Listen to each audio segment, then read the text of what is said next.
তোমাদের একটা ফানি গল্প শোনাই। তো যাদের মন খারাপ আছে অবশ্যই মন ভালো হয়ে যাবে, এটা আমি কথা দিতে পারি।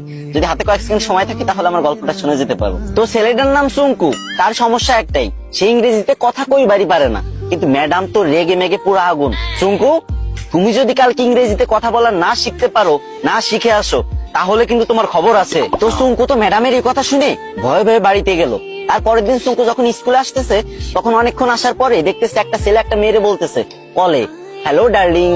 তখন চুঙ্কু বলল, এই তো পাইছি রে, এটাই তো ইংরেজি। আরে আল্লাহ, এত সহজ কথা আর আমি শিখতে পারি না। যাক, এটা আমি মুখস্থ করে নি। তো চুঙ্কু মুখস্থ করে নিল, হ্যালো ডার্লিং।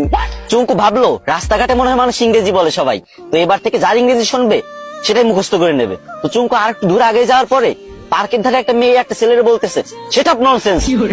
তো চুঙ্কু বলবো, এই তো আর একটা ইংরেজি পাইছি, সেট আপ ননসেন্স। এটা শিখে নিল। চুঙ্কু তো মহা খুশি, ভাবতেছে মনে মনে, কি আমি 2টা ইংরেজি শিখে গেছি, আজকে তো ম্যাডাম আমার কিছু কইতে পারবে না। আর একটু আগে যাওয়ার পরে বাস থেকে লোক নামবে, ঠিক আছে? তো সুপারভাইজার বলতেছে লেডিস ফার্স্ট, লেডিস ফার্স্ট। তো চুঙ্কু ভাবছে যে এই তো শিখে ফেলছি 3 নাম্বার ইংরেজি, 3টে ইংরেজি শিখে ফেলছি, আমি তো পারি না ইংরেজি, 3টে ইংরেজি একসাথে শিখে ফেলছি, ম্যাডামরা তো যাই ফাটাই দেবো পুরো। তো চুঙ্কু তো মহা ভাব সাব নিয়ে পুরো নায়ক শাকিব খানের মতো হাঁটতে হাঁটতে স্কুলে চলে গেল। স্কুলে যাবার পর যখন ম্যাডাম ক্লাসে আসলো, তখন সবাই দাঁড়ায় বললো গুড মর্নিং ম্যাম। তখন চুঙ্কু তো ইংরেজি শিখছে এবার। তো চুঙ্কু কি বলবে? চুঙ্কু বললো, হ্যালো ডার্লিং।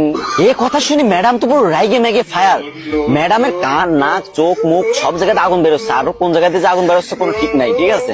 তো চুঙ্কুরে বললো, হাউ ডেয়ার ইউ। চুঙ্কু বলছে সেট আপ ননসেন্স। ম্যাডাম তো এবার পুরোই রেগে মেগে হট, বলছে চুঙ্কু চলো প্রিন্সিপালের কাছে, আজকে তোমার খবর আছে। এদিকে চুঙ্কু বলতেছে ম্যাম লেডিস ফার্স্ট। গাইস,